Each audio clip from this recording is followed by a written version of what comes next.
तर नमस्कार मित्रांनो, मी मनोज चौधरी तुम्हा सर्वांचं मराठी इंजिनिअरिंगमध्ये खूप खूप स्वागत करतो.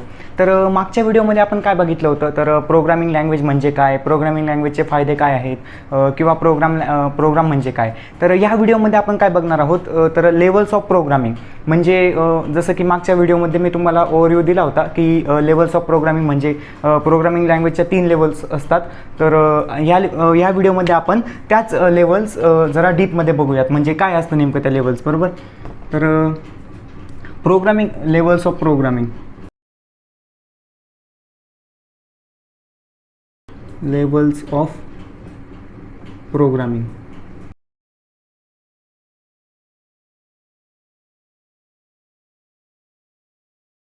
तर या लेवल्स ऑफ प्रोग्रामिंग म्हणजे आता याला लेवल का म्हटलं गेलेलं आहे, तर लेवल म्हणजे आता प्रोग्रामिंग लँग्वेज, आता हे समजा हे कम्प्युटर आहे. तर जसं की आपल्याला माहिती आहे, कम्प्युटरला एकच लँग्वेज समजते, म्हणजे ती असते बायनरी लँग्वेज. म्हणजे त्या लँग्वेजचं नाव आहे बायनरी लँग्वेज.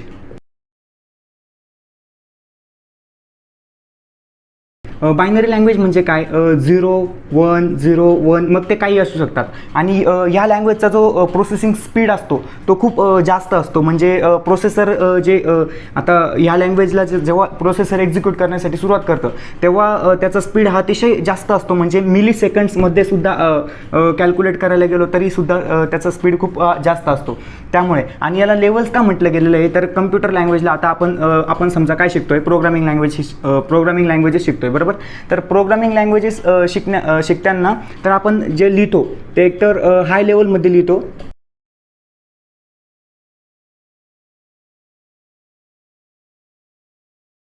तर कोड आपण कशामध्ये लिहितो, एक तर हाय लेवलमध्ये लिहितो, हाय लेवलमध्ये किंवा मिड लेवलमध्ये लिहितो.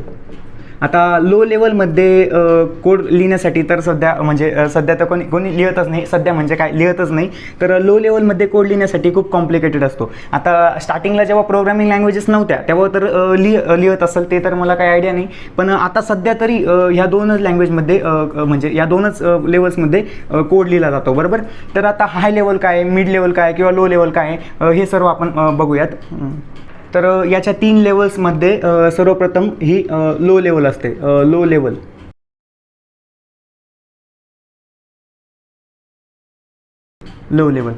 आणि दुसरी ते नंतरच लिहितो. तर लो लेवल म्हणजे मध्ये काय असतं, यामध्ये म्हणजे आता कंपायलर म्हणजे लो लेवलला कोणत्याही म्हणजे अदर लँग्वेजमध्ये कन्वर्ट करण्याची गरज पडत नाही. आता लो लेवल म्हणजे डायरेक्ट कोडिंग असते, 0 1 0 1 असे डायरेक्ट म्हणजे लो लेवलमधले जे प्रोग्राम असतात ते डायरेक्ट 0 1 0 1 या फॉर्मॅटमध्ये असतात, बरोबर. मग त्यामुळे आपल्याला त्याची कन्वर्ट करण्याची गरज नसते. आणि ही जी लँग्वेज आहे तर ही मशीन लँग्वेज म्हणजे मशीन लेवलसुद्धा म्हणता येईल आपल्याला, कारण मशीनला हे ह्या लँग्वेजमध्ये असलेले कोड हे मशीनला डायरेक्ट समजतात.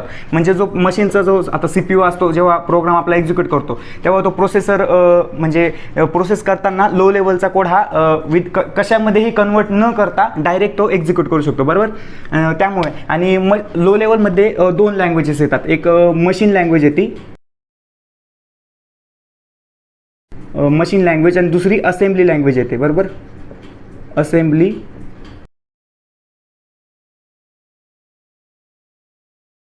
आणि दुसरी असेंब्ली लँग्वेज येते, बरोबर. आता मशीन लँग्वेज म्हणजे काय, मशीन लँग्वेजला आपण बायनरी लँग्वेज सुद्धा म्हणू शकतो, बरोबर. बायनरी लँग्वेज म्हणजे काय, 0 1 0 1. आता हे 0 1 काय आहे, हे बीट्स आहे, याला काय म्हणतात, बीट म्हणतात. आता 0 म्हणजे हा ऑफ असतो आणि 1 म्हणजे हा ऑन असतो, बरोबर. आता 0 1 म्हणजे या दोघं बीट मिळून, आता बायनरी म्हणजे काय, बायनरी म्हणजे 2. आता 2 बिट्स मिळून जी लँग्वेज बनते तिला बायनरी. आता कसं म्हणजे आता जेव्हा तुम्ही नंबरिंग सिस्टम शिकाल, नंबरिंग सिस्टम म्हणून एक आता डिजिटल टेक्निक नावाचा एक सब्जेक्ट असतो, त्यामध्ये नंबरिंग सिस्टम असते. म्हणजे आपल्याला ऑक्टलमधून हेक्साडेसिमल किंवा बायनरी नंबर असं आपल्याला कन्वर्ट करावं लागतं. तर तेव्हा आपल्याला ही बायनरी लँग्वेज म्हणजे काय, आता कसं असतं, युनरी असतं, युनरी म्हणजे एकच बीट असते, त्यानंतर बायनरी येते, मग अशा म्हणजे येतच असतात. म्हणजे प्रत्येक वेगवेगळ्या लँग्वेजेसचे नावं असतात. तर बायनरीमध्ये दोन बीट असतात, बरोबर, 0 आणि 1, त्यामुळे हिला बायनरी लँग्वेज म्हटलं गेलेलं आहे. बायनरी लँग्वेज म्हणजे 0-1 बीटचा यूज करूनच पूर्ण जो कोड असतो, म्हणजे आता कोणत्याही आपण समजा हाय लेवलमध्ये लिहू किंवा लो लेवलमध्ये लिहू, त्या सगळ्या लँग्वेजचे कोड हे बायनरी लँग्वेजमध्ये म्हणजे मशीन लँग्वेजमध्ये कन्वर्ट होतील आणि मगच प्रोसेसर ते कन्वर्ट करू शकतो. आता जर समजा तुम्ही म्हणाल याची काय गरज आहे, समजा हे कन्वर्ट करायची गरज काय, तर कन्वर्ट करणे आता कम्प्युटरला आपल्याला माहितीच आहे की बायनरी लँग्वेजेस समजते ना. आता डायरेक्ट समजा आता हाय लेवल लँग्वेज समजा आपण कोणता आहे, समजा सी लँग्वेजमध्ये आपण कोड लिहिला, तर सी लँग्वेजमध्ये त्याला डायरेक्ट काय कळणार आहे, म्हणजे आपण काही कळणारच नाही ना त्याला, तो प्रोसेसच करू शकत नाही पुढे. तर त्यामुळे आपल्याला सी लँग्वेजचं आणि डायरेक्ट कन्वर्जन हे लो लेवलमध्ये होतं आणि मग तो प्रोसेसर सुरुवात करतो त्यासाठी. आणि त्यामध्ये ही म्हणजे मशीन लँग्वेज येते आणि असेंब्ली लँग्वेज येते. आता असेंब्ली लँग्वेज सुद्धा म्हणजे मागच्या व्हिडिओमध्ये पण मी दिलेलं आहे असेंब्ली लँग्वेज म्हणजे काय. जर तुम्ही बघितली नसेल तर मी लिंक डिस्क्रिप्शनमध्ये दिलेली आहे, मागची व्हिडिओ तुम्ही बघून घ्या. तर असेंब्ली लँग्वेज म्हणजे काय, आता मायक्रो प्रोसेसर नावाचा सब्जेक्ट असतो ना, त्यामध्ये तुम्हाला असेंब्ली लँग्वेज असते. आता असेंब्ली लँग्वेज ही म्हणजे आपण असंच म्हणू शकतो की मशीन लँग्वेजपेक्षा थोडीशी सोपी असू शकते असेंब्ली लँग्वेज. कारण असेंब्ली लँग्वेजमध्ये काय असतात, तर इन्स्ट्रक्शन्स असतात, म्हणजे इन्स्ट्रक्शन्स असतात ना, त्याला निमोनिक्स सुद्धा म्हणतात असेंब्ली लँग्वेजमध्ये. तर ते म्हणजे आपण ते इन्स्ट्रक्शन्स यूज करून आपण कोड लिहितो, बरोबर, ब्लॉक ऑफ कोड असतो. आता आपल्याला एवढी डीपमध्ये जाण्याची गरज नाही आहे असेंब्ली लँग्वेजमध्ये. तर आपल्याला एवढं जरी ओव्हरव्ह्यू आता ॲज अ प्रोग्रामर एवढं जरी माहीत असलं तरी खूप आहे आपल्यासाठी. आणि त्यानंतर दुसरी लँग्वेज काय आहे, दुसरी लेवल, दुसरी ही मिड लेवल आहे.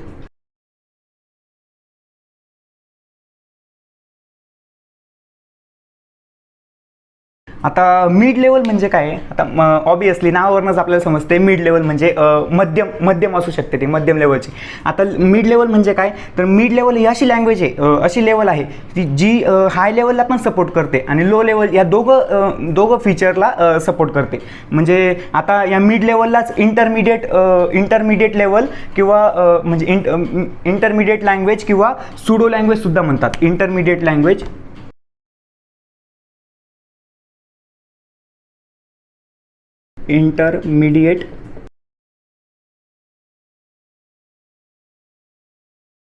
इंटरमिडिएट लँग्वेज किंवा सुडो लँग्वेज सुद्धा म्हणतात.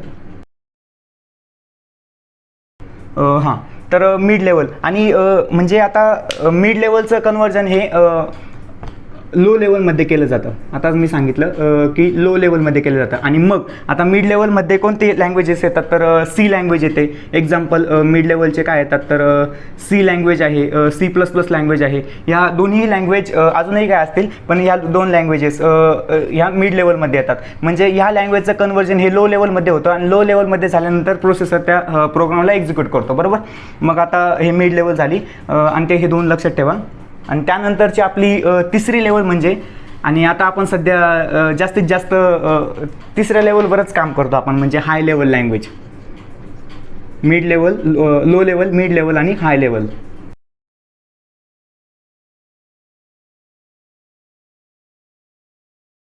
बरोबर. आता हाय लेवल म्हणजे काय, तर आपण डायरेक्ट म्हणजे आपल्या इंग्लिशमध्ये आता डायरेक्ट हाय लेवल म्हणजे काय, तर यामध्ये आपण डायरेक्ट ह्युमन रिडेबल फॉर्मॅटमध्ये कोड लिहितो. म्हणजे आता आपल्या भाषेमध्ये, जसं की इंग्लिश, आता इंग्लिश आपल्याला डायरेक्ट समजते, त्यामुळे आपण जे इन्स्ट्रक्शन्स असतात ते डायरेक्ट आपण इंग्लिशमध्ये लिहू शकतो. आणि मग त्याचं कन्वर्जन हे म्हणजे लो लेवलमध्ये केलं जातं आणि मग ते प्रोसेसरद्वारे एक्झिक्यूट केलं जातं, बरोबर. मग आता हाय लेवल, आणि हाय लेवलमध्ये काय असतात, तर म्हणजे एक्झाम्पल द्यायचं झालं हाय लेवलचं, तर जावा झाली, जावा ह्या लँग्वेज आहे, जावा, पायथन, या लँग्वेजेस, पास्कल वगैरे अशा म्हणजे भरपूर लँग्वेजेस हाय लेवलमध्ये येतात. तर ह्या लँग्वेजेस हाय लेवलमध्ये, आणि याच्या दोन म्हणजे हाय लेवल लँग्वेजच्या दोन कॅटेगरी असतात. तर दोन कॅटेगरी म्हणजे काय, तर एक म्हणजे ॲप्रोचेस असतात प्रोग्राम लिहिण्याच्या. तर एक म्हणजे असते ती प्रोसिजर POP आणि दुसरी असते OOP. आता POP म्हणजे काय, प्रोसिजर हँडरायटिंगवर जाऊ नका, प्रोसिजर ओरिएंटेड प्रोग्रामिंग.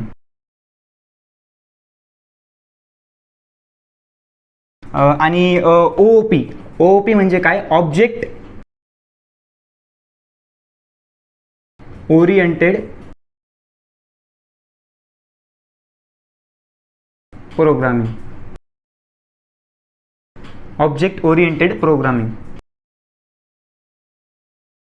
तर हे दोन ॲप्रोचेस आहेत. आता हाय लेवल म्हणजे काय असतं, आपण युजर फ्रेंडली लँग्वेज आहे ना ही हाय लेवल. म्हणजे आता आपल्याला इंग्लिशमध्ये आपण डायरेक्ट लिहू तर इन्स्ट्रक्शन्स लिहिण्यासाठी आपल्याला खूप सोपं वाटतं. तर जसं की लो लेवल म्हणजे आता आपल्याला समजा 0101 मध्ये कोडिंग करायला लावली तर ती अशक्यच आहे, म्हणजे पॉसिबलच नाही आहे ते असे, म्हणजे आपल्याला ते समजूच शकत नाही. त्यामुळे हे सगळं सोल्युशन्स आलेले आहे मिड लेवल किंवा हाय लेवल असं आलेलं आहे. तर हाय लेवलमध्ये आपण युजर फ्रेंडली म्हणजे युजर फ्रेंडली आपण ॲप्लिकेशन्स डेव्हलप करू शकतो. तसं किंवा म्हणजे ॲप्लिकेशन सॉफ्टवेअर्स. आता सॉफ्टवेअरचे पण दोन प्रकार असतात, एक ॲप्लिकेशन सॉफ्टवेअर असतं आणि दुसरं सिस्टम सॉफ्टवेअर असतं. आता सिस्टम सॉफ्टवेअर काय असतं, सिस्टम सॉफ्टवेअर म्हणजे जसं की ऑपरेटिंग सिस्टम सॉफ्टवेअरचा उपयोग काय असतो, तर ॲप्लिकेशन सॉफ्टवेअरला रन करण्यासाठी. म्हणजे ॲप्लिकेशन सॉफ्टवेअरला आता समजा हे ॲप्लिकेशन सॉफ्टवेअर आहे, तर याला रन करण्यासाठी ज्या सर्व्हिसेस लागणार आहे तर त्या सर्व्हिसेस सिस्टम सॉफ्टवेअरकडनं प्रोव्हाइड केले जातात. त्यामुळे याला सिस्टम सॉफ्टवेअर. आणि हे खूप महत्त्वाचं आहे, म्हणजे सिस्टम सॉफ्टवेअर शिवाय ॲप्लिकेशन सॉफ्टवेअर हे रन नाही होऊ शकत. आणि हे तुम्हाला सिस्टम सॉफ्टवेअर नावाचा एक सब्जेक्ट आहे. सिस्टम सॉफ्टवेअर नावाच्या सब्जेक्टमध्ये तुम्हाला हे पूर्ण डिटेलमध्ये समजेल. तर आता आपल्याला म्हणजे ते आता गेला टॉपिक, तर मग तिकडे सांगतोय मी, म्हणजे सांगून दिलं एक पॉईंट. पण मग आपल्याला ॲज अ प्रोग्रामर म्हणजे माहीत असलं तर गरजेचंच आहे. तुम्ही सिस्टम प्रोग्रामिंग शिकाल ना तेव्हा तुम्हाला ते बरोबर समजेल. आणि आता आपण हाय लेवलवर कंटिन्यू करूया. तर हाय लेवलचे हे दोन ॲप्रोचेस झाले बरोबर, म्हणजे प्रोसिजर ओरिएंटेड प्रोग्रामिंग आणि दुसरं ऑब्जेक्ट ओरिएंटेड प्रोग्रामिंग बरोबर. आता प्रोसिजर ओरिएंटेड म्हणजे काय आहे, हे दोन मेथड्स म्हणजे आता हे दोन ॲप्रोचेस समजणं खूप गरजेचं आहे आपल्याला. हे हाय लेवल प्रोग्रामिंगचे दोन टाईप्स म्हणू शकतो आपण, किंवा प्रोग्राम लिहिण्याचे दोन ॲप्रोचेस म्हणू शकतो बरोबर. तर आता याला जरा डिटेलमध्ये बघूयात आपण.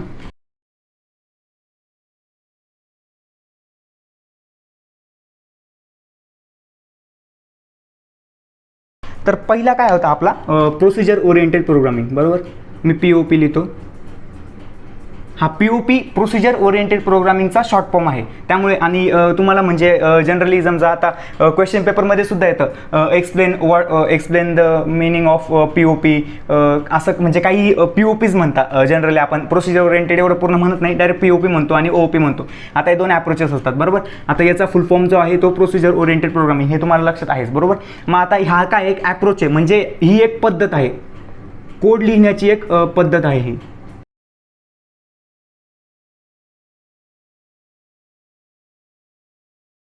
आता ही एक पद्धत आहे बरोबर. आता प्रोसिजर ओरिएंटेड म्हणजे काय, प्रोसिजर म्हणजे काय, आता समजा प्रोसिजर म्हणजे काय, यालाच फंक्शन देखील म्हणतात. फंक्शन किंवा सबरूटीन सुद्धा म्हणतात, सबरूटीन. तर आणि किंवा मायक्रो सुद्धा म्हणू शकतो आपण याला, मायक्रो. आता प्रोसिजर म्हणजे काय, small piece of program is called as function. आता फंक्शन म्हणजे काय असतात, आपण प्रत्येक फंक्शनला एखादं म्हणजे असं पर्टिक्युलर टास्क डिफाईन करून देतो आपण.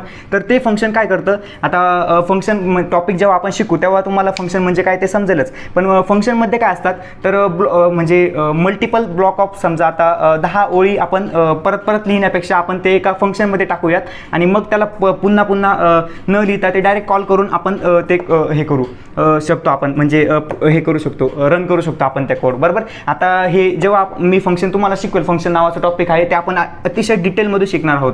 फंक्शन म्हणजे काय, ते कसं लिहितात, त्याचा उपयोग काय आहे, त्याचा अर्थ काय आहे, ते सर्व आपण बघूयात नेक्स्ट व्हिडिओमध्ये येणारे बघूयात आपण. पण आता हे लक्षात ठेवा प्रोसिजरलाच फंक्शन, सबरूटीन किंवा मायक्रो हे आपण हे म्हणजे हे अल्टरनेटिव्ह शब्द आपण यूज करू शकतो त्यासाठी बरोबर. आता प्रोसिजर म्हणजे काय आहे, आता हा ॲप्रोच कसा आहे, तर हा आहे तर POP काय फॉलो करतो, टॉप डाऊन अप्रोच फॉलो करतो, टॉप डाऊन. आता टॉप डाऊन अप्रोच म्हणजे काय, आता तुम्हाला मागच्या व्हिडिओमध्ये सांगितलं होतं मी, प्रोग्रामचा फ्लो असतो बरोबर. प्रोग्राम फ्लो आता म्हणजे प्रवाह. आता प्रोग्रामचा फ्लो म्हणजे काय, आता कुठून कुठे एक्झिक्युशन जेव्हा होतं, समजा आता एक्झिक्युशन, आता समजा अशा ह्या ओळी आहे प्रोग्रामच्या बरोबर. तर आता समजा पहिले म्हणजे आता प्रोसेसरने एक्झिक्यूट करण्यासाठी सुरुवात केली, तर ह्या 2 लाईन एक्झिक्यूट केल्या, त्यानंतर डायरेक्ट समजा इथं आला, या लाईनवर आला, मग हे एक्झिक्यूट केलं इथून एवढं, आणि त्यानंतर परत इथं आला, मग इथून एवढं एक्झिक्यूट केलं, हा सगळा फ्लो झाला. म्हणजे इथून इथं आला, मग इथून इथं आला, हा फ्लो असतो. जेव्हा आपण कोडिंग करू तेव्हा तुम्हाला समजेलच फ्लो कसा आहे, मी तेव्हा समजून सांगेलच तुम्हाला, पण हा फ्लो असा असतो. मग टॉप डाऊन अप्रोच आता कसं असतं, तर आपण जेव्हा सी लँग्वेजमध्ये कोडिंग सुरुवात करू तेव्हा मेन फंक्शन असतं, मेन नावाचं फंक्शन असतं, बरोबर. तर मेन फंक्शनपासून आता म्हणजे तुम्ही कुठेही केवढाही मोठे कोड लिहा, समजा 1000 लाईनचा लिहा, 2000 लाईनचा लिहा, आणि मेन फंक्शन जोपर्यंत तुम्ही लिहत नाही तोपर्यंत आता मेन फंक्शन काय आहे, मेन गेट आहे. म्हणजे प्रोग्रामचं मेन गेट आहे, म्हणजे आता एंट्री पॉईंट म्हणू शकतो आपण. तर एंट्री पॉईंट आता समजा तुम्ही मल्टिपल फंक्शन्स लिहिले, समजा ॲड, हे फंक्शन नेम आहे ॲड, सबस्ट्रॅक्ट, मल्टिप्लिकेशन, डिव्हिजन, हां, असं समजा आता तुम्ही कॅल्क्युलेटर बनवतायत आणि कॅल्क्युलेटरमध्ये एवढे 4 फंक्शन डिफाईन केले आणि मेन फंक्शनच डिफाईन नाही केलं, बरोबर. तर प्रोग्रामच रन म्हणजे आता रन होणारच नाही. तर अनडिफाईन म्हणजे मेन फंक्शनच लिहिलं नाही ना आपण. आता प्रोग्राम जेव्हा आपण लिहितो तेव्हा त्याचं जेव्हा म्हणजे एक्झिक्युशनची सुरुवात असते ती मेन फंक्शनपासून होते. म्हणजे आता मेन फंक्शनमध्ये जे काही पहिलं इन्स्ट्रक्शन असेल त्यापासूनच सुरुवात होईल. आता समजा आपण हे मेन फंक्शन आहे, बरोबर, आणि मेन फंक्शनमध्ये आपण समजा याला कॉल केला ॲडिशन नावाच्या फंक्शनला.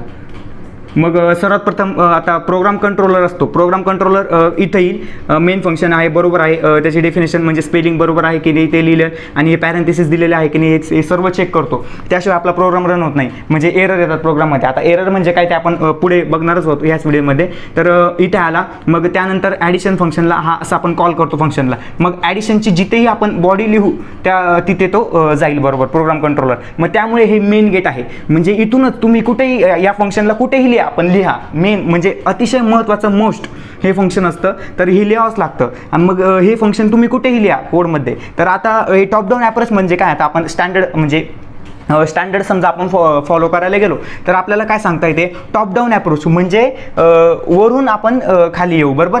म्हणजे टॉप डाऊन म्हणजे काय, असं वरून खाली येऊ आपण, बरोबर. मग आता म्हणजे आता काय असतील तर फंक्शन आपण मेन फंक्शन म्हणजे आता लिहायला गेलो ना, समजा आता हा कोड लिहिला, बरोबर. ही समजा कम्प्युटरची स्क्रीन आहे. तर कम्प्युटरच्या स्क्रीनमध्ये समजा आपण आता हा कोड लिहिला, इथं मेन फंक्शन लिहिलं, तर ही त्याची डेफिनेशन, ही त्याची बॉडी झाली. आणि दुसरं ॲड फंक्शन लिहिलं, मग सब लिहिलं म्हणजे सबस्ट्रॅक्शन, मल्टिप्लिकेशन, मग असं. मग आता इथून म्हणजे आपण हे असं कसं आलो, सुरुवात करून आता प्रोग्रामचं एक्झिक्युशन करून सुरू होणार. मी जसं सांगितलं की मेन फंक्शनपासून सुरू होणार, बरोबर. आता मेनवरून समजा आपण इथे ॲडिशनला कॉल केला, त्यानंतर सबस्ट्रॅक्शनला कॉल केला, मग आता वरून खाली येतोय ना आपण, त्यामुळे याला टॉप डाऊन अप्रोच असं म्हणतात. टॉप डाऊन म्हणजे वरून खाली, वरून खालच्या दिशेने येतोय आपण, बरोबर. म्हणून आता म्हणजे असा स्टँडर्ड अप्रोच आहे. तुम्ही असं काही नाही की याला आपण म्हणजे मेन फंक्शनला वरतीच लिहिलं पाहिजे आणि अदर जे काही फंक्शन्स असतील ते खाली लिहिले पाहिजे, असं काही नाही. तुम्ही मेन फंक्शनला म्हणजे एरर काही येत नाही, पण तुम्ही मेन फंक्शनला खाली सुद्धा लिहू शकतात आणि वरती मेन फंक्शनला, आणि समजा आता हे मेन फंक्शन आहे आणि वरती तुम्ही अदर दुसरे फंक्शन लिहू शकतात. पण आता आपल्याला स्टँडर्ड आहे ना ते टॉप डाऊन, आता प्रोसिजर ओरिएंटेड प्रोग्रामिंगचा टॉप डाऊन अप्रोच फॉलो असतो. म्हणून आपल्याला स्टँडर्ड जर फॉलो करायचं असेल तर मेन फंक्शन हे वरती लिहिलं गेलं पाहिजे, आणि म्हणजे डेफिनेशन्स, मेन फंक्शनची डेफिनेशन ही वरती लिहिली गेली पाहिजे. आणि त्यानंतर मग अदर तुम्हाला कितीही फंक्शन्स, आता आपण जेव्हा कोडिंग करू तेव्हा म्हणजे आता तो आपल्याला खूप सारे फंक्शन्स लिहावे लागतील. आता ते म्हणजे आता कोडची जसं कोडचं स्टेटमेंट असतं त्यानुसार आपल्याला फंक्शन्स बनवावे लागतात. पण जेव्हा पण तुम्ही समजा फंक्शन बनवाल तेव्हा ते असं लिहा, म्हणजे सर्वात प्रथम मेन फंक्शन लिहा आणि त्यानंतर मग खाली म्हणजे वरून खाली जसा फ्लो झाला पाहिजे ते म्हणजे तेवढं लक्षात ठेवा. फक्त एवढं काही नाही टॉप डाऊन. तेव्हा जेव्हा आपण कोडिंग करू तेव्हा तुम्हाला समजेल. आता थोडं डोक्यावरून पण जात असेल, पण डोक्यावरून काय जाण्याचा एवढा विषय नाही आहे. फक्त जेव्हा आपण कोड लिहू तेव्हा तुम्हाला बरोबर समजेल, बरोबर. आता टॉप डाऊन अप्रोच म्हणजे काय तुम्हाला लक्षात राहिलं असेल. आणि आता प्रोसिजर ओरिएंटेड प्रोग्रामिंग, आता समजा तुम्हाला आलं एक्सप्लेन करा प्रोसिजर ओरिएंटेड प्रोग्रामिंग, तर फक्त 4 पॉईंट्स म्हणजे आता एक्झाम्पल आपल्याला समजा आता विचारलं गेलं, समजा आता 4 मार्काला क्वेश्चन आलेला आहे तर तो डीपमध्ये आपल्याला थोडं लिहावं लागतं, बरोबर. मग आता हे बघा, आता ओरली पण विचारू शकता तुम्हाला कोणी, सांग रे प्रोसिजर ओरिएंटेड प्रोग्रामिंग काय. बरं, मग आपल्याला जर माहीत असेल तर आपण सांगू शकतो, नाही तर मग काय. मग म्हणून आता प्रोसिजर ओरिएंटेड फक्त महत्त्वाचे काय 4 पॉईंट्स लक्षात ठेवा फक्त. आता त्याचा फुल फॉर्म काय आहे, प्रोसिजर ओरिएंटेड प्रोग्रामिंग, बरोबर. हा पहिला पॉईंट झाला. आणि प्रोसिजर म्हणजे काय, मग सांगा आता प्रोसिजर म्हणजे काय. आता प्रोसिजर म्हणजे काय, फंक्शन झालं किंवा सब रुटीन झालं किंवा मायक्रो झालं, बरोबर, ते हे झालं. मग अर्थ विचारू शकतो तुम्हाला.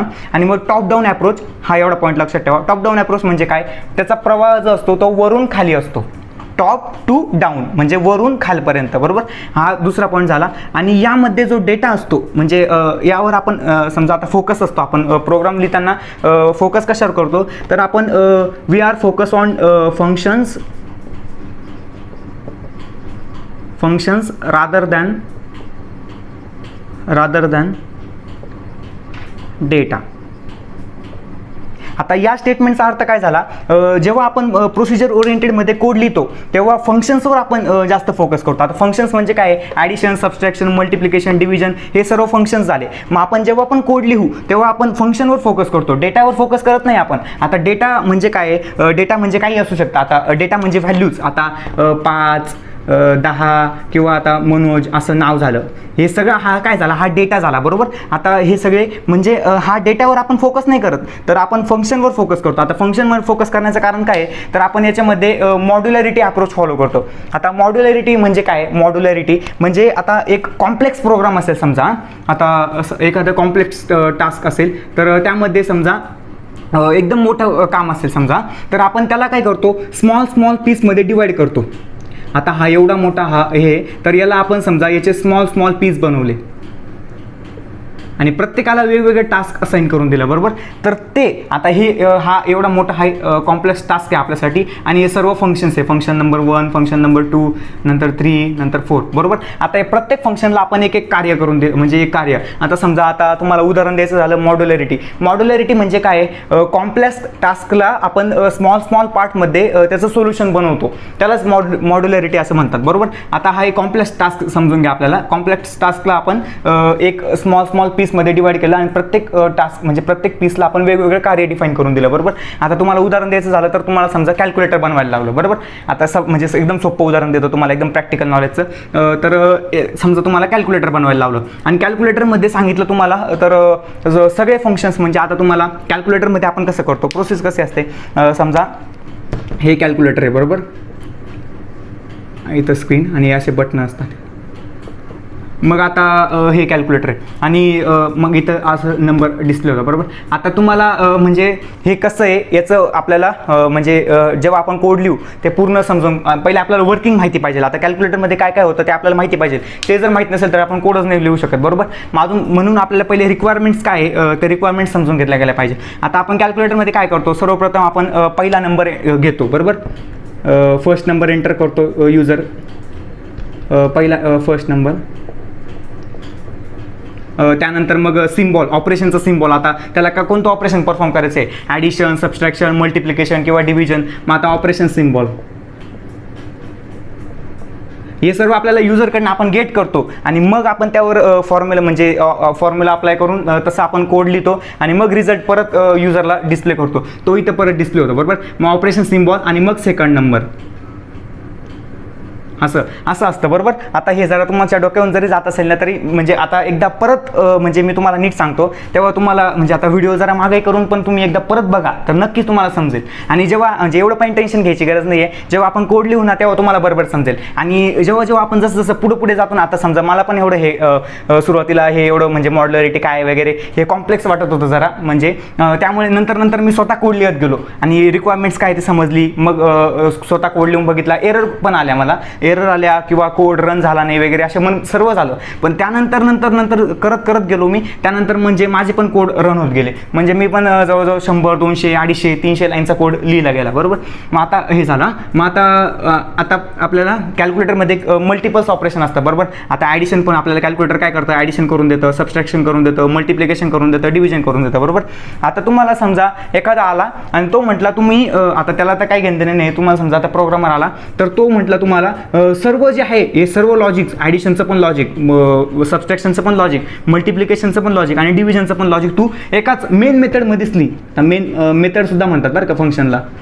हां, आता मेन फंक्शनमध्येच तू समजा ॲडिशनचं पण लॉजिक लिही, सबस्ट्रॅक्शनचं पण लिही, डिव्हिजनचं पण लिही आणि मल्टिप्लिकेशनचं पण लिही, बरोबर. आता तुम्ही लिहून द्याल, बरोबर. बरं, तुझी रिक्वायरमेंट आहे म्हणशील तर मी लिहून देतो तुम्हाला. तर आता आणि तुम्ही एकदा लिहून द्याल, पण नंतर जेव्हा तुम्ही कोड म्हणजे आता कोड आपल्याला एकदा लिहून तो सोडून द्यायचा असं नसतं. तर आपल्याला त्यानंतर मेंटेनन्स पण असतो. समजा काही कोडमध्ये एरर येत आहे किंवा आपल्याला कोडमध्ये काही इम्प्रूव्हमेंट करायचे आहे, तर आपल्याला मेंटेनन्स सुद्धा करावा लागतो. मेंटेनन्स, मग मेंटेनन्समध्ये समजा आपल्याला कोड बदलायची वेळ आली, आता तुम्हाला समजा तुम्ही नवीन कोड लिहिलाय तर तुम्हाला लक्षात आहे कुठं कुठं काय काय लिहिलंय, कुठे कुठं काय काय लिहिलंय, बरोबर. आता 1 वर्षानंतर जर समजा तुम्हाला सांगितलं त्याच कॅल्क्युलेटरचा तू मला म्हणजे ॲडिशन नावाचं फंक्शन आहे ते, बरोबर, म्हणजे हे म्हणजे अजून मला त्यामध्ये थोडे फीचर्स ॲड करायचे, तर तू मला ॲडिशनमध्ये हे करून दे, थोडे बदल करून दे, बरोबर. आता तुम्ही कुठे शोधाल, आता एवढा मोठा कोड समजा तुमचा 500 लाईनचा कोड बनला, बरोबर. आता 500 लाईनमध्ये तुम्ही आता 1 वर्षानंतर थोडी तुम्हाला समजणार आहे की आपण इथे ॲडिशन लिहिलं होतं किंवा इथं सबस्ट्रॅक्शन लिहिलं होतं किंवा इथं डिव्हिजन लिहिलं होतं, बरोबर. मग आता ते झालं म्हणून हे असं हा काय झाला, आता हा कॉम्प्लेक्स प्रॉब्लेम झाला, बरोबर. आता मॉड्युलॅरिटी आलं आपल्या याच्यामध्ये आपल्या याच्यात आलं, एक्झिस्टन्समध्ये आलं. आता एवढं हे झालं कॉम्प्लेक्स टास्क. आता कॉम्प्लेक्स टास्क म्हणजे काय तुम्हाला समजलं असेल.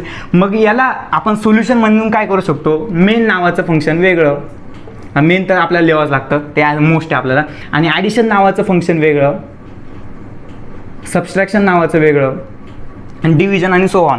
हां, मग आता ॲडिशनमध्ये तू कधीही सांग मला, 10 वर्षानंतर सांग किंवा 15 वर्षानंतर सांग, ॲडिशन नावाची मी काय करेल, ॲडिशन नावाच्या डेफिनेशनवर जाईल आणि त्यामध्ये त्याची बॉडीमध्ये चेंजेस केले तर पूर्ण कोडला ते अफेक्ट होतील. म्हणून कॉम्प्लेक्स टास्कला स्मॉल पीस. आता पीस म्हणजे काय, हे ॲडिशन नावाचं फंक्शन आहे समजा, हे सबस्ट्रॅक्शन नावाचं आहे, हे मल्टिप्लिकेशनचं आहे आणि हे डिव्हिजनचं आहे, बरोबर. मग आता या फंक्शनची पीस आहे ना, मग या पीसमध्ये आपण पीस म्हणजे तुकडा झाला, तर ते ह्या म्हणजे या सर्वांचं जेव्हा आपण कॉम्बिनेशन करू तेव्हा याचं सोल्युशन झालं ना. आता समजा ह्या सगळ्यांना आपण एकत्रितरित्याने कॉल करू, जेव्हा गरज पडेल तेव्हा त्या फंक्शनला कॉल करू. आता फंक्शनची बॉडी कॉल केल्यावरच एक्झिक्यूट होते, नुसती तुम्ही बॉडी लिहून दिली कोडमध्ये आणि काही समजा त्या कॉलच नाही केला तर त्या फंक्शनचा काही उपयोगच नाही आहे. जोपर्यंत आपण फंक्शनला कॉल करत नाही तोपर्यंत फंक्शनची बॉडी एक्झिक्यूट होत नाही, बरोबर. मग आता ह्या सगळ्यांना जेव्हा आपण एकत्रित करू तेव्हा कॉम्प्लेक्स टास्कचं सोल्युशन ऑटोमॅटिक झालं, बरोबर.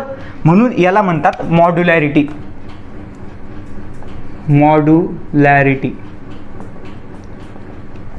तर मॉड्युलॅरिटी म्हणजे काय तुम्हाला समजलं असेल.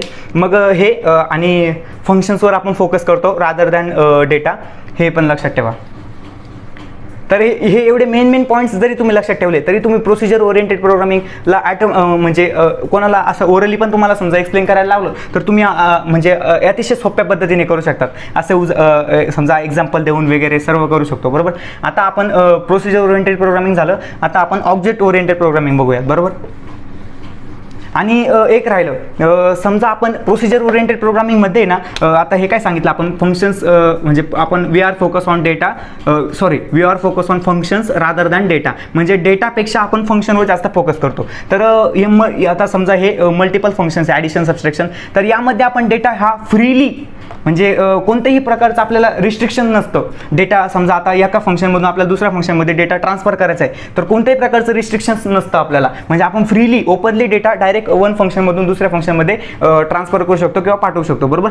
तसं ऑब्जेक्ट ओरिएंटेड प्रोग्रामिंगमध्ये तसं नाही आहे. सिक्युरिटी, आता डायरेक्ट जर समजा तुमचा प्रायव्हेट डेटा असेल काही, तर प्रायव्हेट डेटामध्ये तुमचा डायरेक्ट जर असा ओपनली शेअर केला जातोय तर कोणीही त्याला हॅक करू शकतं, म्हणजे कोणीही त्याला ॲक्सेस करू शकतं, बरोबर. म्हणून ही जी मेथड आहे ही लेस सिक्युअर असं म्हणता येईल आपल्याला, म्हणजे कमी सिक्युअर आहे मेथड. त्यामुळे ऑब्जेक्ट ओरिएंटेड प्रोग्रामिंग अस्तित्वात आली.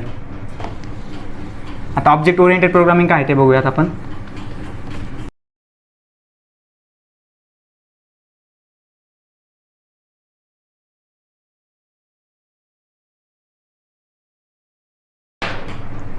दुसरं OOP,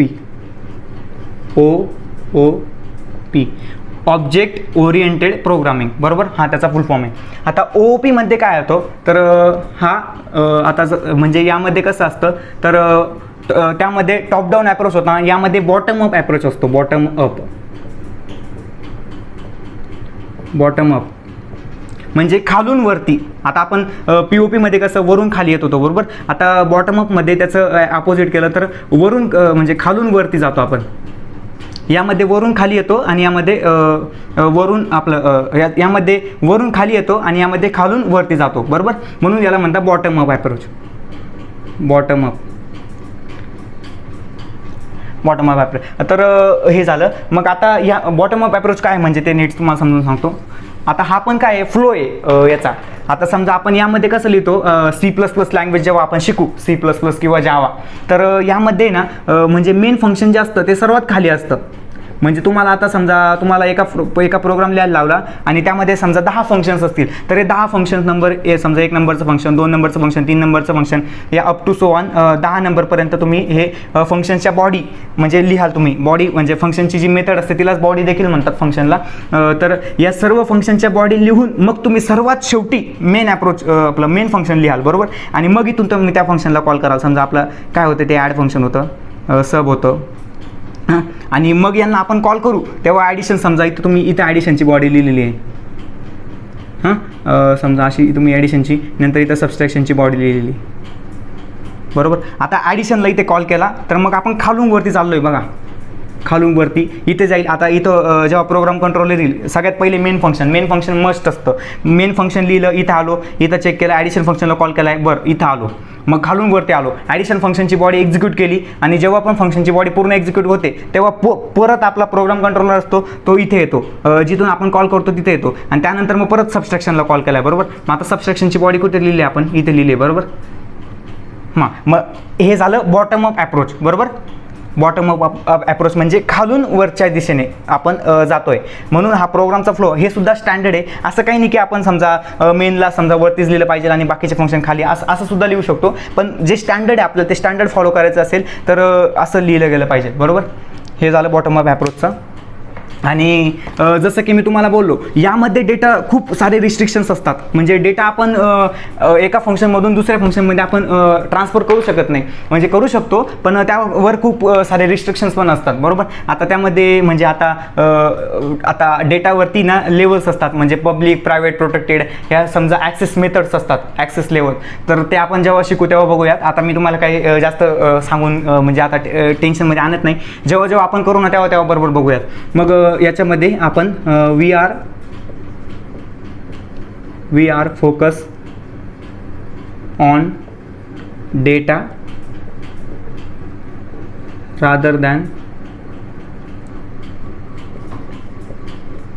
प्रोसिजर. म्हणजे आपण याचं उलटं, आता इथं आपण फंक्शनवर फोकस करत होतो डेटापेक्षा, इथे आपण डेटावर फोकस करतोय फंक्शनपेक्षा, बरोबर. आता प्रोसिजर म्हणजे काय, फंक्शन आहे. म्हणजे आपण डेटाला डायरेक्टली आपण एका फंक्शनमधून दुसऱ्या फंक्शनमध्ये नाही पाठवत, त्यावर आपण रिस्ट्रिक्शन्स अप्लाय करतो आणि मग ते डेटा आपला ट्रान्सफर होऊ शकतो, बरोबर. आता हा पहिला पॉईंट झाला, हा दुसरा पॉईंट झाला, बरोबर. आता बॉटम अप हे, आणि म्हणजे यामुळे आपलं म्हणजे सिक्युरिटी जी असते ती इम्प्रूव्ह होते, बरोबर. तर हे झालं ऑब्जेक्ट ओरिएंटेड प्रोग्रामिंगचं. तर आपला नेक्स्ट पॉईंट होता लेवल्स ऑफ प्रोग्रामिंग झालं, ते झालं. आता नेक्स्ट पॉईंट, तर आपला नेक्स्ट पॉईंट होता अतिशय महत्त्वाचा पॉईंट. आता हा पॉईंट म्हणजे काय, आता समजून घेण्यासाठी आपल्यासाठी खूप महत्त्वाचा आहे. कारण जेव्हा आपण कोडिंग करू तेव्हा हे सगळे शब्द जे आहेत ते सर्व आपण यूज करणार आहे. तर नेक्स्ट पॉईंट काय आपला,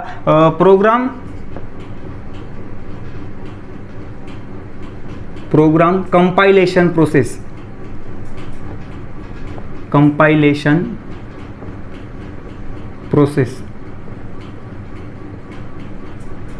आता ही अतिशय महत्त्वाची प्रोसेस आहे, बरोबर. आता एक्सप्लेन करायला गेलो तर खूप आहे यामध्ये. तर प्रोग्राम कंपायलेशन प्रोसेस म्हणजे काय, जसं की आपल्याला माहिती आहे, आता हे मी 3ऱ्या-4थ्यांदा सांगत असेल तुम्हाला, बरोबर. तुम्ही म्हणाल परत का सांगतो, जेवढ्या वेळा आपण ऐकू. आता म्हणजे मला पण जीवावर येत होतं आता की किती वेळा सांगतो आपल्याला, समजा आता हे म्हणजे एवढं तर कोणा एक्सप्लेन नव्हतं केलं, पण जितक्या वेळा आपण समजा हे कानावर पडेल तुमच्या, आपल्याला तेवढं म्हणजे तुमचं ते तुम्हाला जास्त लॉंग टर्मसाठी लक्षात राहील, बरोबर. त्यामुळे आता कम्प्युटरला फक्त बायनरी लँग्वेज समजते. हे किती वेळा बोलून झालं माझं, पण ते म्हणजे आता जरी तुम्हाला त्याचा कंटाळा येत असेल पण नंतर तुम्हाला अनुभव येईल, याचा तुम्हाला फायदाच होणार आहे 100%. तर प्रोग्राम कंपायलेशन प्रोसेस म्हणजे काय आहे, तुम्ही कोणत्याही लँग्वेजमध्ये कोड लिहा, बरोबर. तो C लँग्वेजमध्ये असेल किंवा जावामध्ये असेल किंवा पायथनमध्ये असेल किंवा C++मध्ये असेल, कोणतीही लँग्वेज असू शकते. तर या लँग्वेजमध्ये लिहिला गेलेला कोड डायरेक्ट कम्प्युटरला कळणार नाही. त्यामुळे आता कंपायलर, आता आपण समजा म्हणजे 2-3 प्रोसेस असतात. एक असते ती कंपाईल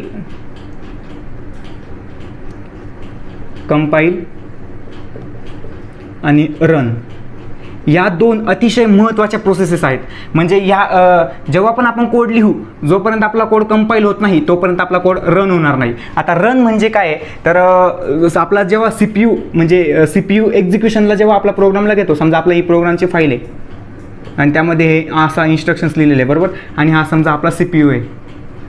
तर जेव्हा हा त्याला एक्झिक्यूट करण्यासाठी घेईल तेव्हा म्हणजे यामध्ये काही एरर्स नसल्या पाहिजे. एरर्स जर यामध्ये काही एरर्स असतील, आता समजा कंपाईल करून आपण समजा आता हे सगळे शब्द तुम्ही लक्षात ठेवा, जेव्हा आपण कोडिंग करू तेव्हा आपण हे शब्द सगळे यूज करणार आहोत.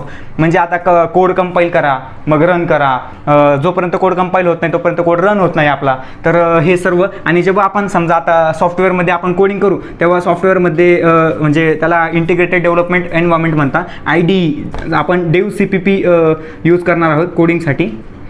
तर डेव CPP नावाचं ॲप्लिकेशन आहे, ते आपण यूज करणार आहोत कोडिंगसाठी.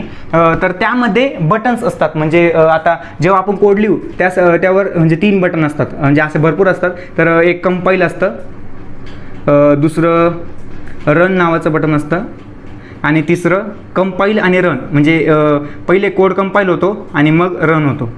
अशी 3 बटन्स असतात बरोबर. जेव्हा तुम्हाला म्हणजे कराल तेव्हा पण तुम्हाला दाखवेलच मी. तर हे 3, मग सर्वप्रथम आपण जेव्हा कोड लिहून कंप्लीट करतो, समजा आपण हा कोड लिहून कंप्लीट केला, तेव्हा आपल्याला कंपाईल करावं लागेल कोड. आता कोड कंपाईल का करावं लागेल, की म्हणजे आता जो आपण ह्युमन रिडेबल फॉर्मॅटमध्ये लिहिलेला आहे कोड, ह्युमन रिडेबल फॉर्मॅटमध्ये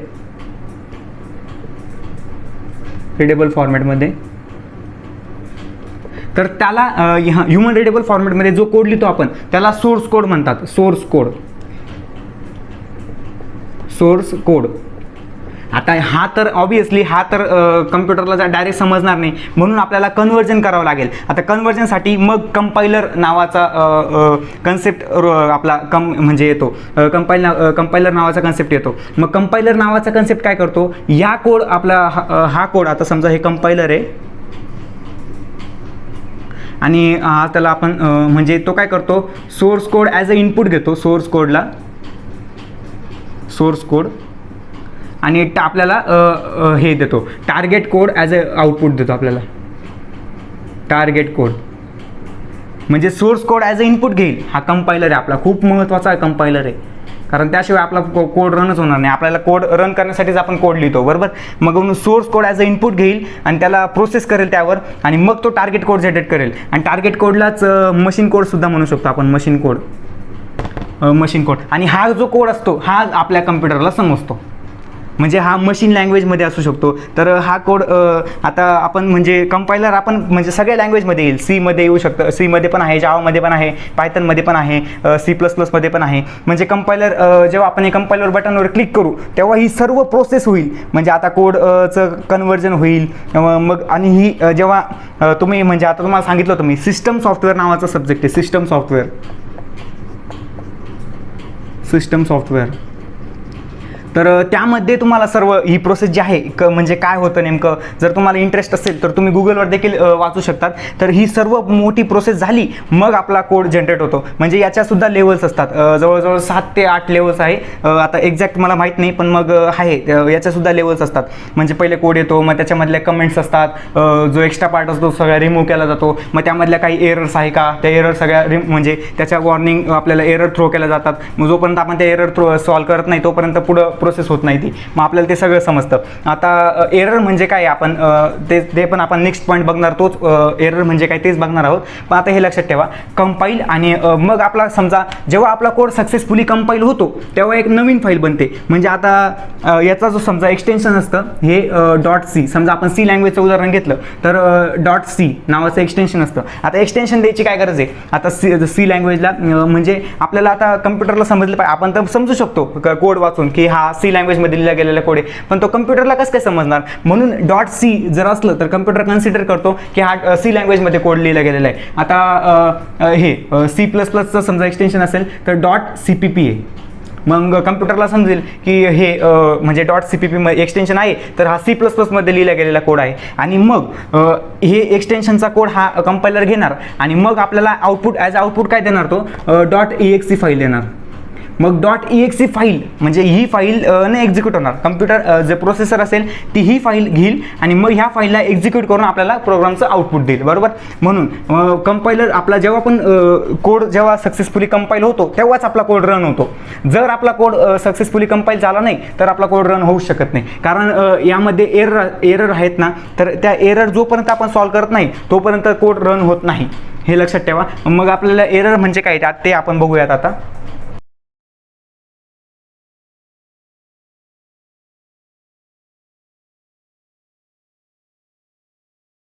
आता एररचे पण खूप सारे प्रकार असतात.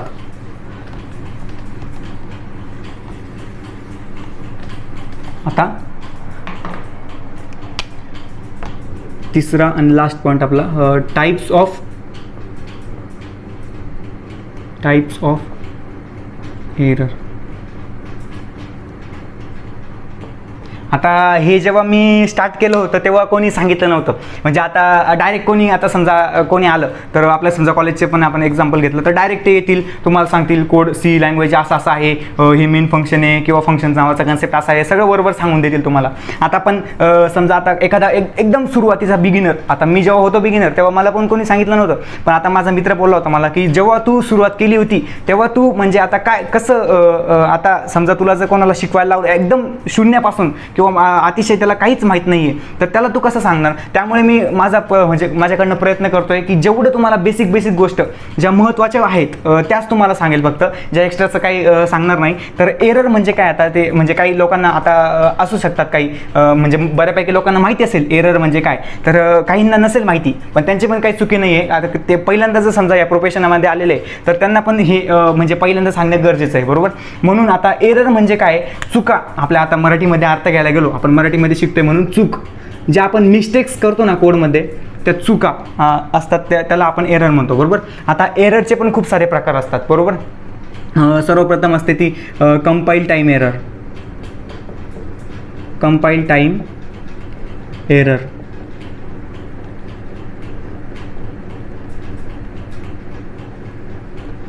दुसरी असते रन टाईम एरर.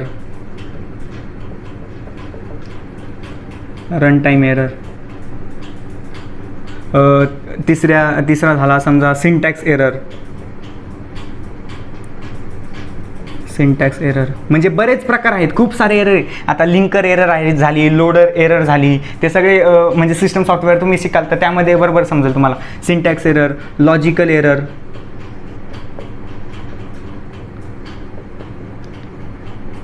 आता ह्या सर्व ज्या एरर्स आहेत तर मला मी एक्सप्लेन करून सांगतो.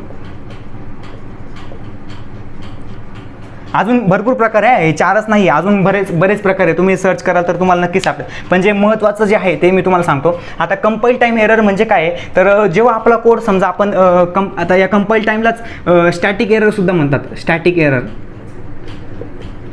एरर.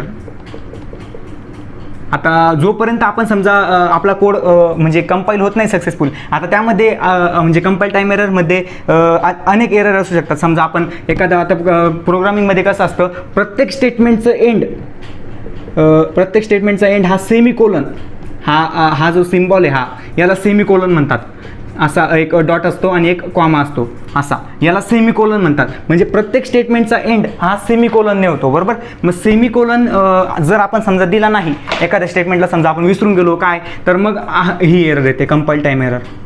किंवा समजा आपण आता प्रिंटएफ नावाचं एक फंक्शन असतं सी लँग्वेजमध्ये, प्रिंटएफ, आणि त्यामध्ये हे असे दोन हे द्यावं लागतं आपल्याला, डबल कोट्स असं द्यावं लागतात आणि मग इथं सेमिकोलन द्यावं लागतं, बरोबर. मग हे आपलं प्रॉपर स्टेटमेंट झालं. आता समजा इन केस चुकी होऊन जाते, आता माझ्याकडनं पण अशा चुका झालेल्या आहेत, बेसिक मिस्टेक्स असतात. मग आता समजा आपण हे डबल कोट्स दिले नाही आणि डायरेक्ट इथं समजा आपण काही लिहिलं, समजा हॅलो लिहिलं,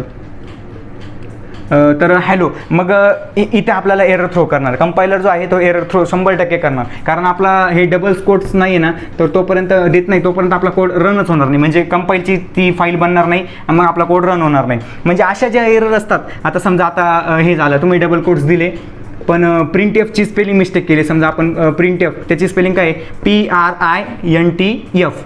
आता समजा तुम्ही एफ दिला नाही, फक्त प्रिंट लिहिलं, तरीसुद्धा तुम्हाला एरर थ्रो होणार.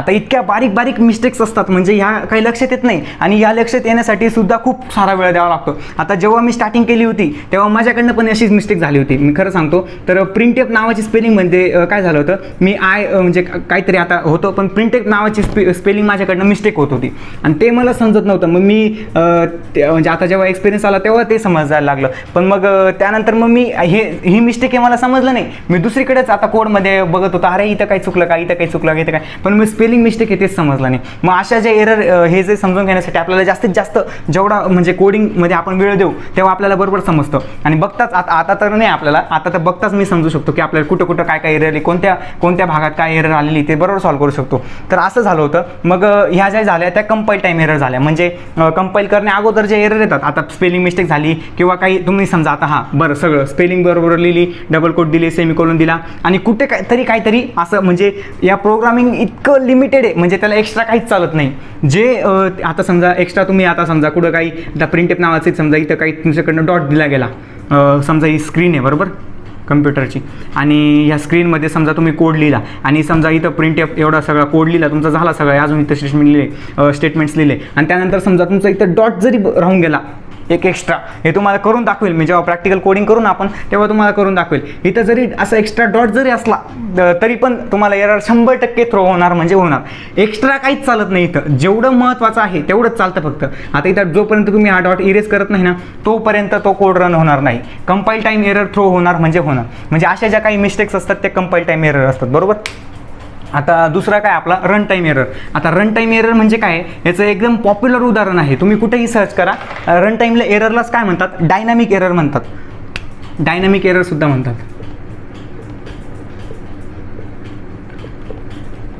डायनामिक एरर्स हां, तर रन टाईम एररचं एकदम पॉप्युलर. आता समजा तुम्ही कोड लिहिला बरोबर, आणि तो कोड तुमचा सक्सेसफुल एक्झिक्यूट पण झाला, सर्व झालं, आणि तुम्ही समजा रन करताना, आता रन करताना जेव्हा रन करणे म्हणजे काय, प्रोग्रामचं आउटपुट बघणे, प्रोग्रामचं आउटपुट घेणे.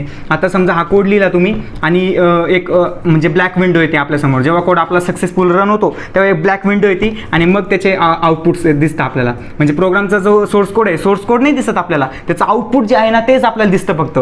म्हणून याला ॲब्स्ट्रॅक्शन सुद्धा म्हणता, याला ॲब्स्ट्रॅक्ट करतो आपण, सोर्स कोडला ॲब्स्ट्रॅक्ट करतो आणि फक्त युजरला फक्त आपण आउटपुट दाखवतो. समजा आता इथून तुम्ही प्रिंटेपमध्ये एंटर फर्स्ट नंबर, तर इथं तुम्हाला फक्त एवढं दिसेल एंटर फर्स्ट नंबर बरोबर, एवढं स्टेटमेंट दिसेल, आणि तुम्ही नंबर जेव्हा एंटर कराल तेव्हा प्रोग्राममध्ये घेईल, मग परत तुम्हाला दुसरा मेसेज देईल एंटर सेकंड नंबर, आणि मग तुम्हाला रिझल्ट डिस्प्ले करेल बरोबर. असं होतं सर्व. मग हे तुम्हाला दिसेलच. आणि समजा जर तुम्ही आता समजा याचं एक उदाहरण दिलं गेलं, एकदम पॉप्युलर उदाहरण आहे रन टाईम एररचं, डिवाइड बाय 0, डिवाइड बाय 0. आता जसं की आपल्या सर्वांना माहिती आहे कोणताही नंबर असू शकतो, त्याला जर आपण डिवाइड म्हणजे 0ने डिवाइड करूच शकत नाही बरोबर. मग आता तिथं जर समजा मॅथमध्ये जर करू नाही शकत तर तुम्ही इथे काय ट्राय करताय, मग तुम्ही आता समजा एक्सपेक्ट कराल, आता काही लोक म्हणतील तर एक्सपेक्ट करतील की मला तुम्ही रिझल्ट का देत नाही. जर मॅथमध्येच हे पॉसिबल नाही आहे तर प्रोग्रामिंगमध्ये कसं ते तुम्हाला रिझल्ट द्यायचा बरोबर. म्हणून आता समजा तुम्हाला एंटर फर्स्ट नंबर, तुम्ही इथं 10 एंटर केला आणि तुम्हाला समजा डिव्हिजन ऑपरेशन परफॉर्म करायचं आहे कॅल्क्युलेटरवरच, आणि तुम्ही सेकंड नंबर समजा 10ला तुम्ही 0ने डिवाइड करताय, मग तुम्हाला एरर थ्रो होईल, रन टाईम एरर. म्हणजे तुमचा कोड प्रॉपर होता. आता समजा तुम्ही 0च्या ऐवजी इथं 5 दिला, समजा 5ने तुम्ही डिवाइड करताय, तर तुम्हाला प्रॉपर आउटपुट बरोबर येईल 2. म्हणजे इथे तुम्हाला कोडिंगमध्ये काहीच चेंज करण्याची गरज नाही आहे. पण समजा आता हे रन टाईम एरर येण्याचं एक मात्र कारण म्हणजे म्हणजे आता युजर जो असतो तो रॉंग इनपुट आपल्याला म्हणजे रॉंग इनपुट एंटर करण्याचं रॉंग इनपुट एंटर करतो तो युजर. म्हणजे काही असं समजा रँडमली समजा इथं आता 5च्या ऐवजी इथं समजा ए टाकून दिला त्यांनी, कॅरेक्टर वगैरे काही टाकून दिलं, किंवा काही असं स्टार बीर असं कोणते स्पेशल सिम्बॉल काही एंटर करून दिलं, मग त्या केसमध्ये रन टाईम एरर थ्रो होते बरोबर. म्हणजे आपला कोड जरी प्रॉपर असला, म्हणून ह्या आता तुम्ही म्हणाल आता इथं आमची काय चुकी बो की आम्ही तर बरोबर कोड लिहिला होता, सर्व बरोबर केलं होतं. मग ह्या केसमध्ये आता युजर काय आहे, युजर वेडा म्हणून आपण त्याला समजा, तर तो काही एंटर करू शकतो, आपल्याला ते सावधानी घ्यावं लागते. म्हणून आता प्रोग्राम आपलं एवढंच काम आहे की आपल्याला हेच सगळं करायचं आहे की समजा आता युजर एंटर कर, ही आपल्यालाच काळजी घ्यायची, तो काहीच काळजी घेणार नाही. तर आपल्याला काय करावं लागतं, व्हॅलिडेशन करावं लागतं. म्हणून व्हॅलिडेशन नावाचा कन्सेप्ट आहे. म्हणून आपल्याला व्हॅलिडेशन नावाच्या फील्डला अप्लाय केलं ना तेव्हा तो युजर एंटरच करू शकत नाही. हे म्हणजे त्यांनी जरी एंटर केलं तरी आपण त्याला एखादा मेसेज सांगू की भो इथं आम्हाला म्हणजे कॅरेक्टर नाही पाहिजे, आम्हाला इथं नंबर पाहिजे, समजा तू नंबर एंटर कर, 0 नको एंटर करू, असं म्हणजे आपण त्याला सांगू शकतो. मग व्हॅलिडेशन अप्लाय करू शकतो आपण. ते झालं रन टाईम एररचं. आता सिंटॅक्स एरर. सिंटॅक्स म्हणजे काय, हे कंपाईल टाईम आणि रन टाईम तुम्हाला समजलं असेल. नसेल समजलं तर तुम्ही कमेंट सेक्शनमध्ये म्हणजे तुम्ही तुमचा डाऊट लिहा, मी तुम्हाला नक्कीच उत्तर देईल. आता सिंटॅक्स एरर. सिंटॅक्स म्हणजे काय? सिंटॅक्स म्हणजे आता त्याची समजा आता डेफिनेशन कशी करू शकतो, तर पद्धत म्हणजे आता लिहिण्याची एक पद्धत असते, बरोबर. द फॉर्मॅट, आता याची डेफिनेशन करायला झाले, the format which defines the format which defines समजा C language, C language it's called as syntax. ही डेफिनेशन मी आत्ताच बनवली. तर सी, आता इथं कोणते पण, आता सी लँग्वेजमध्ये आपण बोलतोय म्हणून सी लँग्वेज, इथं जावा, आता तुम्हाला विचारलं समजा सीचं सिंटॅक्सची डेफिनेशन सांग रे, तर मग तुम्ही सांगायचं the syntax which defines C language is called as syntax, बरोबर. मग आता समजा तुम्हाला विचारलं जावाचं सिंटॅक्स कशी डेफिनेशन आहे, मग इथं फक्त लँग्वेज बदलायची, the syntax which defines Java language is called as syntax. नाही, द फॉर्मॅट सॉरी इथं चुकलं मी, द फॉर्मॅट शब्द राहून गेला. The format which defines C language is called as syntax, बरोबर. मग आता जावाचं पण तसंच येऊ शकतं, इथं फक्त जावा लिहायचं. The format which defines Java language is called as syntax, बरोबर. म्हणजे आता हे डेफिनेशन झाली. तर तुम्हाला एकदा प्रॅक्टिकल सांगतो कसं असतं ते. प्रत्येक लाईन लिहिण्याची एक पद्धत असते ना, तीच आपल्याला मेथड, एक प्रॉपर मेथड असते स्टँडर्ड, तीच आपल्याला फॉलो करावं लागते. आता जसं की मी तुम्हाला सांगितलं, आता प्रत्येक स्टेटमेंटचा एंड हा सेमिकोलॉनने होतो, बरोबर. मग आता समजा तुम्ही इथे C is equal to A plus B, हा प्रॉपर सिंटॅक्स झाला, बरोबर.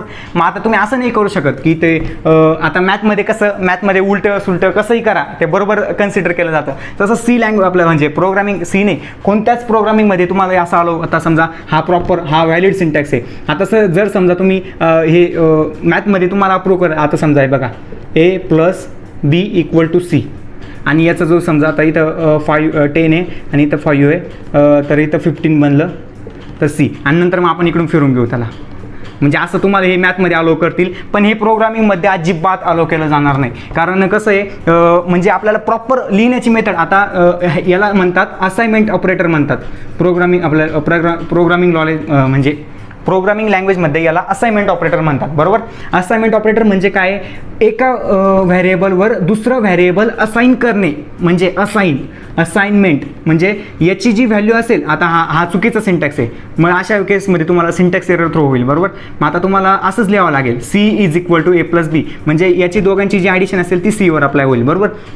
आता अजून एक उदाहरण द्यायचं झालं तर आता मॅथमध्ये कसे असतात, ऑपरेटर्स असतात, बरोबर. लेस दॅन, ग्रेटर दॅन, असे ऑपरेटर असतात, बरोबर. म्हणजे हे यापेक्षा हे कमी आहे, यापेक्षा हे जास्त आहे, बरोबर. मग आता समजा तुम्ही असं लिहिलं, प्रोग्रामिंगमध्ये कसं अलो केलं जाईल, सी इज लेस दॅन बी, म्हणजे ए हा बीपेक्षा छोटा आहे, याचा असा अर्थ झाला प्रोग्रामिंग लँग्वेजमध्ये. आणि आता तुम्ही असं पण म्हणजे आता मॅथमध्ये समजा आपण बघायला गेलो तर मॅथमध्ये आपण असं पण वाचू शकतो, बी हा एपेक्षा मोठा आहे, बरोबर. बी हा एपेक्षा मोठा आहे, पण असं नाही आहे. प्रोग्रामिंगचा याचा एकच अर्थ निघेल, ए हा बीपेक्षा मोठा आहे. आणि तुम्हाला समजा असं लिहायचं असेल प्रोग्रामिंगमध्ये बी हा एपेक्षा मोठा असेल, मोठा आहे, तर मग तुम्हाला दुसरं ऑपरेटर वापरावं लागेल, बी हा एपेक्षा मोठा आहे.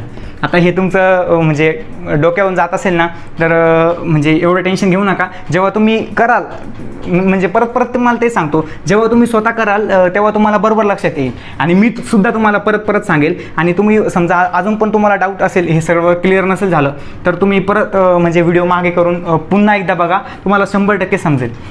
तर असा म्हणजे एकदम सोप्या भाषेत सांगतो, लिहिण्याची प्रॉपर मेथड आपण फॉलो केली पाहिजे, तरच आपल्याला सिंटॅक्स एरर येणार नाही. आता प्रत्येक स्टेटमेंटच्या एंडला सेमिकोलॉन दिला गेला पाहिजे. काही ॲडिशनल समजा तुम्ही इथं डॉलर लिहिला, समजा डॉलर डॉट वगैरे असं काही प्रोग्राममध्ये ॲडिशनल जर असतं ना, ते आलो अजिबात होत नाही, तेव्हा सिंटॅक्स एरर वगैरे येतात. म्हणून सिंटॅक्स प्रॉपर लिहिला गेला पाहिजे. आणि हे सुद्धा असं आहे ना, हे असं नाही चालणार, हे असं चालेल किंवा असं चालेल, हे सर्व चालेल. म्हणजे प्रत्येकांचे वेगवेगळे अर्थ असतात. म्हणून मी मागच्या व्हिडिओमध्ये सांगितलं होतं की मॅथ आणि प्रोग्रामिंग लँग्वेजला जास्तीत जास्त रिलेट करू नका एकमेकांसोबत, कारण मॅथचे वेगवेगळे अर्थ असतात, त्यांचे पण वेगवेगळे रूल आहे, तसे प्रोग्रामिंग लँग्वेजचे सुद्धा वेगवेगळे रूल असतात. म्हणून ते तसं झालं. मागची व्हिडिओची लिंक मी डिस्क्रिप्शनमध्ये दिली आहे, तुम्ही ते बघून घ्या. सिंटॅक्स एरर झाली. आता लास्ट एरर जी आहे आपली लॉजिकल एरर. बरं, आता लॉजिकल एरर म्हणजे काय? ही आपल्याला म्हणजे आता तुम्ही कोड लिहिला, समजा ही फाईल आहे आणि त्याचं आउटपुट पण आलं, प्रॉपर आलं आउटपुट, पण म्हणजे लॉजिकल एरर म्हणजे काय? चूक आता ही तुम्हाला काही एरर थ्रो होणार नाही. लॉजिकल एरर म्हणजे काय? तुम्हाला आता कंपायलर नाही सांगणार ही लॉजिकल एरर. आता ही सिंटॅक्स एरर तुम्हाला कंपायलर सांगेल, रन टाईम एररसुद्धा तुम्हाला कंपायलर सांगेल, कंपाईल टाईम एररसुद्धा तुम्हाला कंपायलर सांगून देईल, पण लॉजिकल एरर तुम्हाला सांगणारच नाही कंपायलर. का? तर काय एक कॅल्क्युलेशन मिस्टेक्स असतात. या कॅल्क्युलेशन मिस्टेक्स म्हणजे तुम्ही जर समजा कॅल्क्युलेशन मिस्टेक केली, आता समजा तुम्हाला ॲडिशन करायची होती, आता तुम्हाला लॉजिकल एररचे एक उदाहरण देतो. लॉजिकल एरर म्हणजे काय? आता समजा तुम्ही कॅल्क्युलेटरचं उदाहरण घेतलं आपण, तर कॅल्क्युलेटरमध्ये तुम्हाला समजा ॲडिशन करायची होती, बरोबर. ॲडिशन नावाचं फंक्शन तुम्ही लिहिलं, हां इथे रिटर्न टाईप असतो, जेव्हा मी लिहिल तेव्हा तुम्हाला बरोबर सांगेल रिटर्न टाईप. हां मग इथे समजा तुम्हाला ॲडिशन नावाचं फंक्शन होतं, तर इथे तुम्ही काय केलं, C=A, ॲडिशनच्या ऐवजी तुम्ही इथे मायनस देऊन दिला, पण फंक्शनचं काम काय? ॲडिशन आहे, आणि तुम्ही हे दिलं. मग आता म्हणजे हे मायनसचं सिम्बॉल आहे ना, हा मायनस ऑपरेटर आहे हा मायनस. आता हा प्लस ऑपरेटर, मायनस ऑपरेटर, हा मल्टिप्लिकेशन ऑपरेटर, स्टार असतो, आणि हा डिव्हिजन ऑपरेटर असतो प्रोग्रामिंग लँग्वेजमध्ये. ते ऑपरेटर्स बघूयात तेव्हा आपण तुम्हाला सांगेलच मी.